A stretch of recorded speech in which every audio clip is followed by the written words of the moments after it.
मध्य प्रदेश के राजगढ़ में संतरे के बगीचे इस समय बीमारियों की चपेट में हैं। कारण है जून और जुलाई में बारिश का ना होना। नींबू वर्गीय फलों की जो हरी इल्ली होते हैं, जिसको लेमन बटरफ्लाई बोलते हैं, उसका प्रकोप देखने पे आ रहा है। इसमें कीड़ा घर बना लेता है और धीरे धीरे पूरे तने को खोखला कर देता है। शाखा सूखी हुई है ऊपर से और ये बीमारी धीरे धीरे फैलती जा रही है, नीचे आगे बढ़ती जा रही है।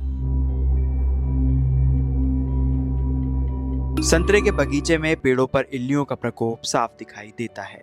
बारिश न होने और वातावरण में गर्मी की वजह से संतरे के पौधों में लेमन बटरफ्लाई का प्रकोप बढ़ जाता है। लेमन बटरफ्लाई नामक कीट पत्तियों के नीचे अंडे देते हैं। अंडों से इल्ली निकलती है और कोमल पत्तियों को खाकर नुकसान पहुंचाती है।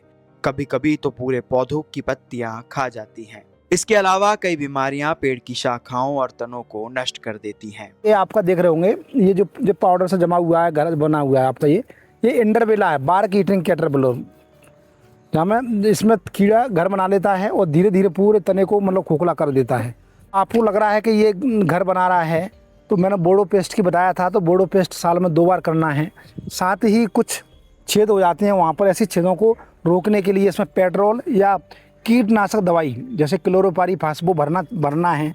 तो इससे हम भरने के बाद में इसको बंद कर देते हैं और उसको साफ कर देते हैं, तो ये इसको अपन रोक सकते हैं बीमारी को।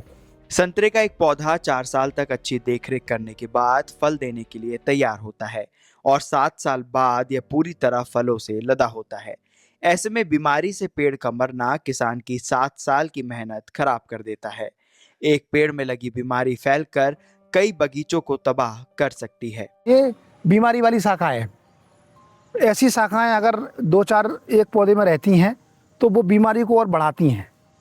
ऐसे समय में हमें जो शाखाएं रोगग्रस्त हैं, फट गई हैं, सूख गई हैं, ऐसी शाखाओं को सावधानी से हमें सिकेटियर या आरी के माध्यम से हमें निकालना है। तो इस प्रकार से जितनी जल्दी निकालोगे आप, हमारा पौधा उतना ही स्वस्थ रहेगा। यह संकट इसलिए बड़ा है क्योंकि देश में संतरा उत्पादन में मध्य प्रदेश की हिस्सेदारी लगभग 32% है। राज्य का सालाना संतरा उत्पादन 13 से 14 लाख मीट्रिक टन है, जिसमें राजगढ़ की हिस्सेदारी 2.28 लाख मीट्रिक टन है। यही कारण है कि वन डिस्ट्रिक्ट वन प्रोडक्ट के तौर पर राजगढ़ के संतरे को पहचान मिली है। राजगढ़ में नागपुर मैंडरिन, किनो, कुर्ग मैंडरिन जैसे संतरा प्रजातियां मुख्य रूप से उगाई जाती हैं। वर्ष 2019 में कुंडालिया और मोहनपुरा सिंचाई परियोजना के शुरू होने के बाद से राजगढ़ का संतरा उत्पादन लगातार बढ़ रहा है। लेकिन बदलती जलवायु के बीच संतरे की फसल का प्रबंधन किसानों के लिए चुनौती बना हुआ है।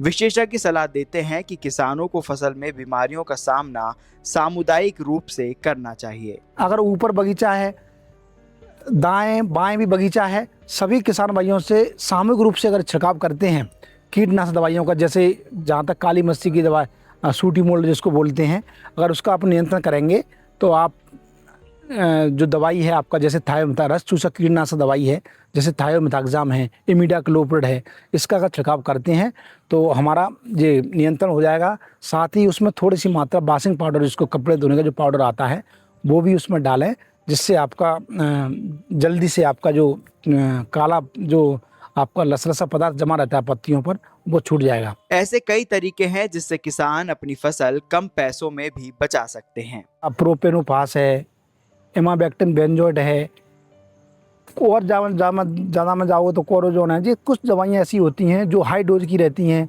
मध्यम डोज की रहती हैं। दवाइयों का उपयोग करना है, लेकिन दवाइयों का उपयोग करने से पहले सस्ती दवाइयों पर जाएं, उसके बाद में, और छोटी अवस्था होगी इल्ली की और सस्ती दवाई होगी, मैं गारंटी कर रहा हूँ कि आपका नियंत्रण इल्ली हो जाएगी। समय से मिली तकनीकी सलाह फसलें बचा सकती है।